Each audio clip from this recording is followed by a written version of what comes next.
Expected kasi maganda yung depensa namin pero hindi namin nakalain doon sa baba tumama. Kaya niya kaya nag-umpisa na siya mag-start na pasukin na niya kasi kaya niya every time tinatamaan siya dito wala daw sakit, hindi mabigat yung suntok, may lang speed lang pero walang bigat. I would love that. Walang bigat yung suntok talaga. Hindi masakit. Iba yung masakit, iba yung mabigat na suntok, masakit. Yun wala, sobrang gaan yung suntok, sobrang gaan daw, wala daw sakit. Doon sa tiyan tinamaan.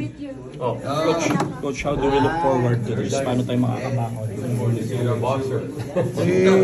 Talagang back to zero, magti-training talaga ulit. Anong mga kulang, mali. Hindi, perfect naman sa training to lahat ng mga tinuro, lahat may talagang tinatawag, pumasok lang talaga, may pumasok na isang kunto. Hindi namin nakalain, kaya hindi ka siya nasaktan yung mga tinatamaan siya dito. Kaya nga pinasok ko na sabi, pasukin na isip niya, pasukin ko na wala Hindi naman siya low blow, no? Hindi naman siya low blow, talagang tumama talaga. Sa tao sa akuan talaga. Dito tayo talaga, pasok talaga. Coach, nakita natin nung round 1 nung tinamaan ni Astrolabi si Nakatani, umatras na. Yung hook, Opo, so, wala na.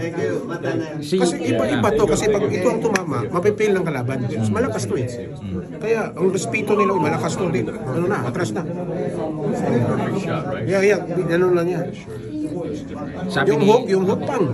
Sabi ni Astrolabi, Coach, masyado siyang bumantay sa taas, tapos parang nakaligtaan niya yung baba. So, ano yung naging paghahanda natin sa body shot, Coach? Ano lang naman, talagang parang buenas lang. Ano lang talaga, Pumasok talaga. sa kanila lang talaga yung laban na yun. Para sa kanila talaga. Kasi gusto na niyang tapusin na yun Kasi isip niya, walang lakas Hindi malakas Sabi ko nga ang tiyan kasi, pag tinamaan ka sa tiyan, walang matibay dyan. Tamaan ka dyan, walang matibay dyan. Kasi sabay sa hinga mo yan Pag ganun mo sabay yan Coach, kailan ang balik natin ng Pilipinas? Bukas na Bukas. Hindi parang hindi ako parang tsamba na talaga yung panalo niya. Hindi talaga sabihin na walang laban. Coach, may paghinayang ba kayo kasi Astrolabi can show more sana. Marami pang dapat sanang napakita pero marami pa. Ang nangihinayang ko lang kasi marami pa siyang ipakita doon 12 rounds First round pa lang to So magdumating man sa itaas sa 4 rounds, kung hindi man mabagsak si Nakatani, makatapos pero mabugbog talaga.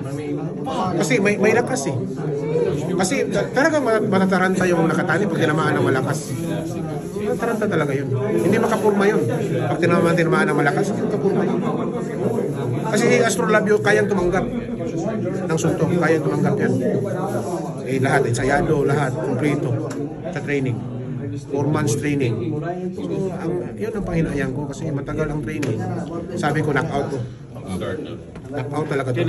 Kailan ang possibility na bumalik ng training si Astrolabi after? Pahinga muna, pamilya muna. Pero kung gusto niya, nasa kanya yun, balik siya agad. 3 months ata yung pahinga niya. Coach, kung may natutunan man kayo sa laban na to, do you think you can use that para sa next fight natin, mas mag-improve ang Astrolabi ang makikita natin? Oo, wala namang problema to Pag training talaga So, i-workout na lang natin kasi yung tama sa tiyan niya Mga unexpected yun, hindi natin nakakalain. Hindi yun kung mukha-mukha lang.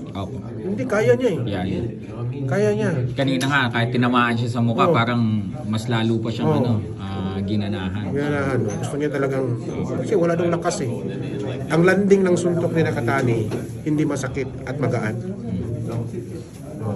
Pero yung tiyan kasi, hindi mo humihinga ka kasi niyan. Humihinga ka, tapos doon, pagsabay ng hinga, boom, pumasok. Hindi malakas ang Nakatani. Hindi malakas. Nagkataon na talaga may pumasok na suntok doon sa baba. Wala yun sa game plan namin. Nakikita namin, hindi ko sumusuntok si Nakatani dito. Wala.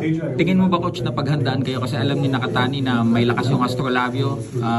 Tingin nyo ba pinaghandaan talaga nila to go to the body early? baka ron ganun.